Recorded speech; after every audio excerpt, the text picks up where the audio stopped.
So, Duran, who do you think will win this show match? I mean, I'm slightly biased because Stalife was a former teammate of mine for actually many years. So just a little bit of history for you. Stalife is a former Brood War player. He actually reached A rank on IC Cup. He was on Team Light for about 3 years, actually, from 2007 all the way until StarCraft 2 came out. He basically quit Brood War and kind of went really, really inactive. And then StarCraft 2 came out and he came back. Now he is on Team Complexity. He's actually won quite a bit of LAN events, like local LAN events. He hasn't been at the major MLGs yet, but I'm pretty sure he's going to go to a lot of them this year. Meanwhile, G is another former Brood War player. He definitely wasn't as well known in Brood War as he is now. I mean, he is a pretty high-level player right now. He was about B rank or so in Brood War. Now he is pretty solid. Nice, so we're seeing a 15 hatch. 15 hatch coming down from G, and a spawning pool shortly after. Feeling pretty confident. Yeah? Pretty standard play right now, but I know that Stalife probably has a lot of weird, goofy stuff up his sleeves, and I'm kind of interested to see what he's going to do next after this failed BC rush. Maybe he'll try for it again or something. We're actually seeing a Ghost Academy go down. Stalife is going for Ghost. Let's see if he goes for a Tactical Nuke Rush. Cloaked Ghost. Okay. Oh my lord. A Nuke Rush, pretty cool. One thing that I have actually seen a while back, several months back, that Quirice used to do, and I know Quirice and Stalife are pretty good friends, so it might be something that they kind of were doing together. But one thing that Quirice did was go for a Ghost Rush in which you get 2 to 4 cloaked ghosts and then run into the opponent's base and start sniping all their workers, especially with Zerg. Before they're getting their layer tech, Zerg is going to have basically no detection whatsoever. So cloaked ghosts can do a lot of damage, actually, if used effectively. So that would be one suggestion I would draw from this build. Or the other thing would be a Nuke Rush, which actually would be even cooler than cloaked ghosts. I think either way, Ghost would be cool. First Ghost coming out. It's going to go hide away from where potential Zerglings can scout this Ghost. Yep, and he's not even researching this cloak at all. So actually we might... Oh, there we go. Oh, okay. He is researching cloak now. So we are possibly going to see that Ghost, that econ snipe from the Ghosts, which is actually very, very cool. So far, no detection up from Zerg at all. So actually, this could be quite a surprise. A Baneling Nest and an Evolution Chamber going down for G. So again, G is basically playing incredibly standard, whereas Stalife is going for some more goofy play. Definitely trying to bring some entertaining games, which is pretty commendable. It's going out for a push now with 3 Marines and 2 Ghosts. This is the most unintimidating force I've ever seen. Zerglings scout the Ghost. Now Osterjoy must be thinking, what? He's really confused. He does have Zergling speed, and these Ghosts are actually incredibly powerful. They have 100 HP. So they're actually it's no laughing matter actually. And a Spore Crawler is being produced now by G. So let's see how much damage he can do. Holy crap, those Ghosts do a ton of damage. If they cloak right Cloak actually takes an incredibly long time to finish upgrading. So actually a huge blunder by Stalife. He should have waited until his Ghost research was his Cloak research was finished before pushing out. Now G does have the Spore Crawler, so he's going to be safe from the Ghosts. A little counterattack goes with the Zerglings coming up now. Unfortunately, I bet Stalife his cloak just finished, so I'm guessing that he kind of mistimed his walk from his main to G's main. Unfortunately now, there are a lot of Zerglings, there are a lot of Spore Crawlers ready in the main and in the natural. And 8 Banelings under production right now, so G looks like he's just going to be trying to barrel straight into the main base. He also does have Valera, so he will be able to get an Overseer out and pretty much nullify any of the ghosts. And here comes the Baneling. So all of those Banelings didn't get taken out.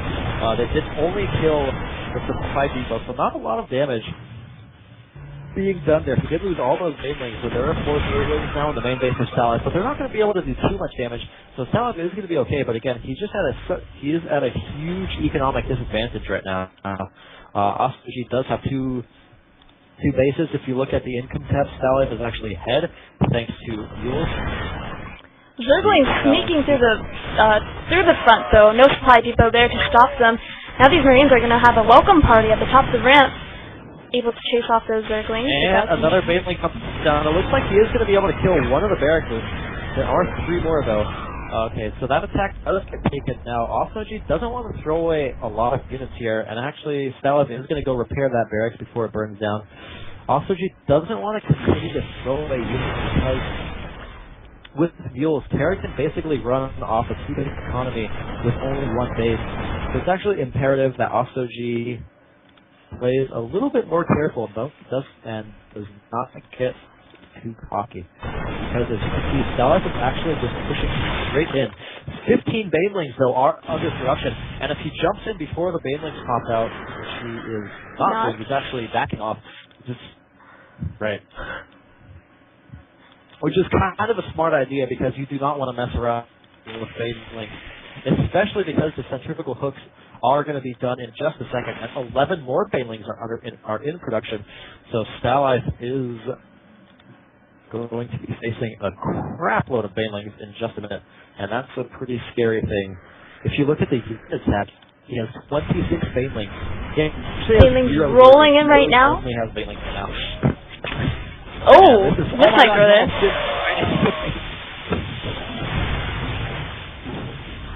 And here we go. Banelings are running in. Stallion can only run and hope that he survives, but all of his forces have been disintegrated by those Banelings.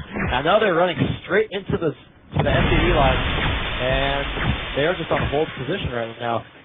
And the Ghosts are doing a really good job of sniping down the Banelings before they can do a ton of damage to the SCVs. But Stallion did only lose about 6 SCVs in that fray, but he lost his entire army. He's still 24 harvesters to 44 drones, and that's really going to set him behind. He hasn't gotten his his natural up yet. His command center is just about to finish. But even if he wants to land outside in the natural, he's going to have an army to defend it, which he doesn't, unfortunately. Wow. Stallion just lost all of his ghosts to Banelings in the middle of the map. He does have a command center that's morphing into an orbital command, but again, if you look at the army tab, I mean, I guess Ostoji only has 50 minerals put into army right now, except that is going to change because he's producing a crap load of Banelings. And it looks like he's just going to continue making Banelings until he wins the game. This seems like a mono battle, like he's only allowed to use Banelings. Just rolling in with Banelings every 10 seconds. Looks like a day 9 fun day Monday thing, only win with Banelings type deal. I think he definitely is, because all those Zerglings just turn into Banelings. Oh yeah? Yeah. It would be a good idea if Stallion killed the Disruptible Rocks there and took his expansion, because he is going to run out of money very, very shortly. We see in the units tab 32 Banelings. And Stallion is actually trying to push out right now. He has close his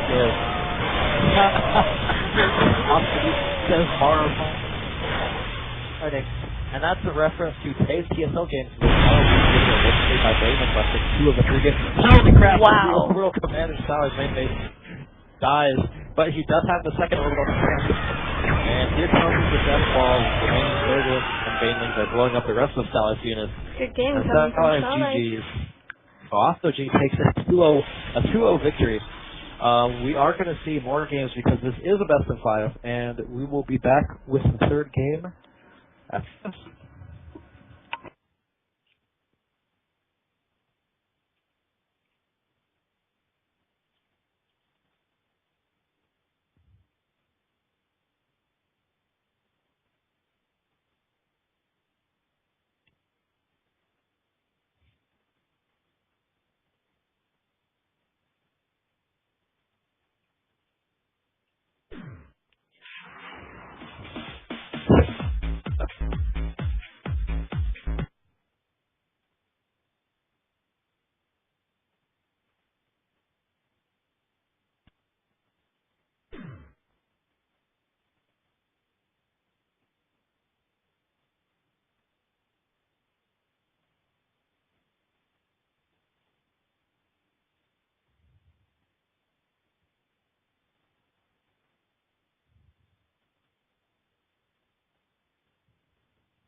Welcome back. All right.